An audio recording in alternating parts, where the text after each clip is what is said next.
Action. What do all of these men have in common? The answer is that they're all war veterans. A veteran is someone who's formerly served in the armed forces. A common misconception about veterans is that they had to have been in active duty or in combat to have that label.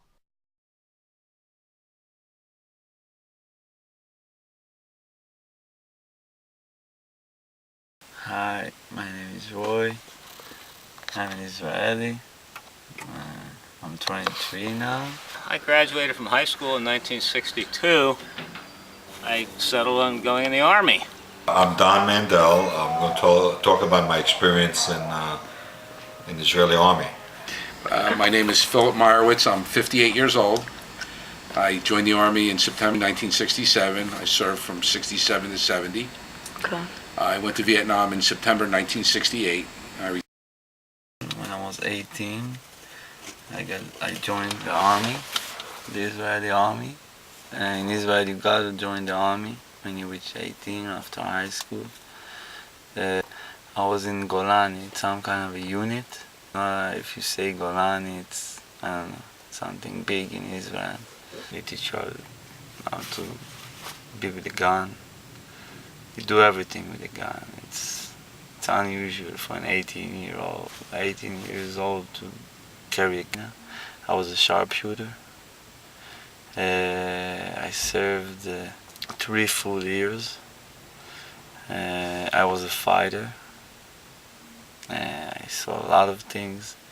The army, I can say the army influenced me for the better, because it's, I don't know, it's teaching you a lot of values, a lot of things, and there is some not so good things in the army.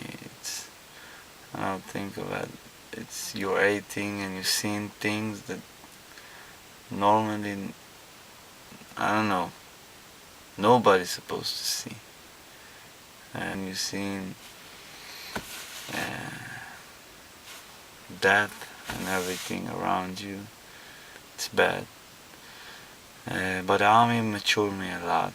I learned a lot from the army. When you're 18 and you're seeing those kind of things, it's, I don't know, you become a man. You don't have nobody.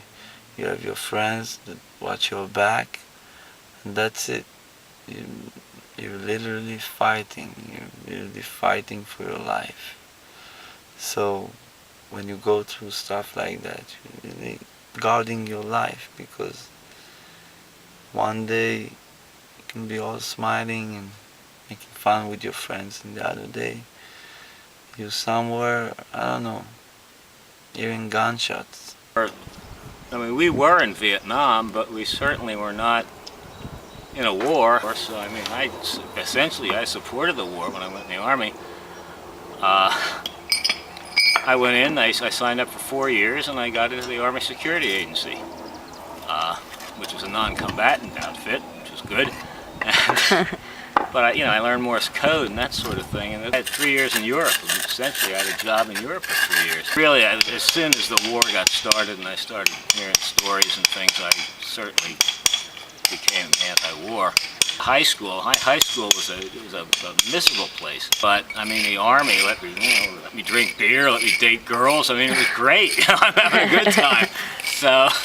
I mean, I didn't mind the Army at all. Everybody else was sitting around griping. I was like, wow,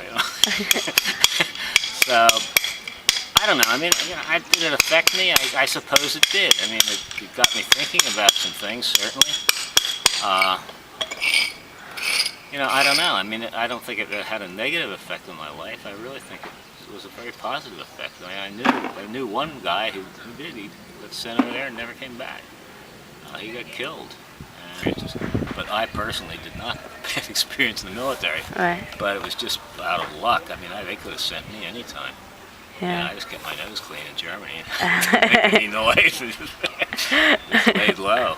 I was in the artillery, and we used to do a lot of, between wars, we had a lot of maneuvers.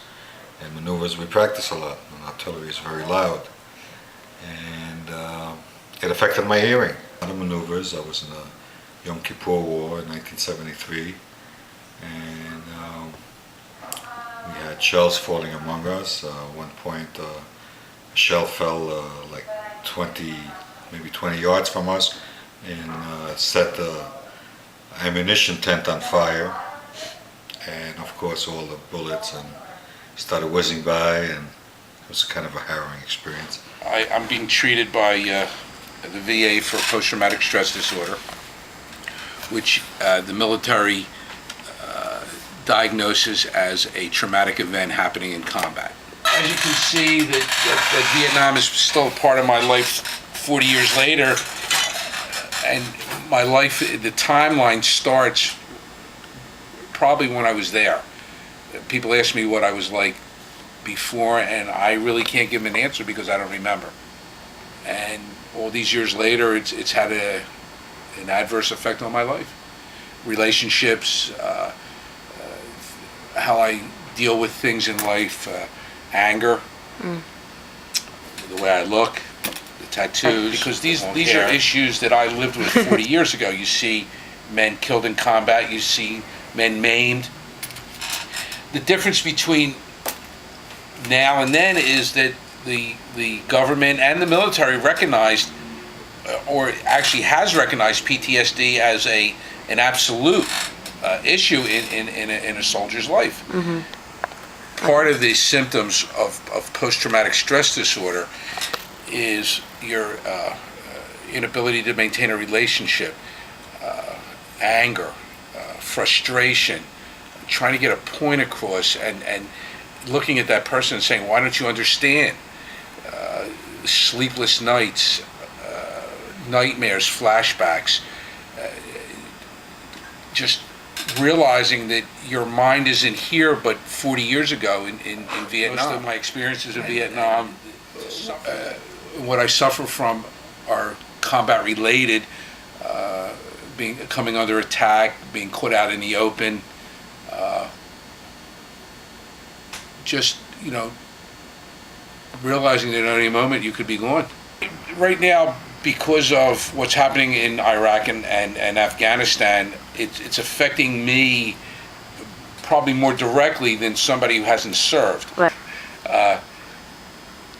The reason it's coming out in the degree that it's coming out now is because I'm not able to control and keep the issues below the subconscious surface. It took me 13 years to be able to talk about it, and as I said earlier, I am right now I am classified by the VA as being 30% disabled, post-traumatic stress disorder. I'm in the process of having an increase of either 50 to 70%. What that means is that my classification for PTSD is chronic severe. There's a rating system severe. I have a constant battle with sanity. Did I lock the front door? Did I shut this off?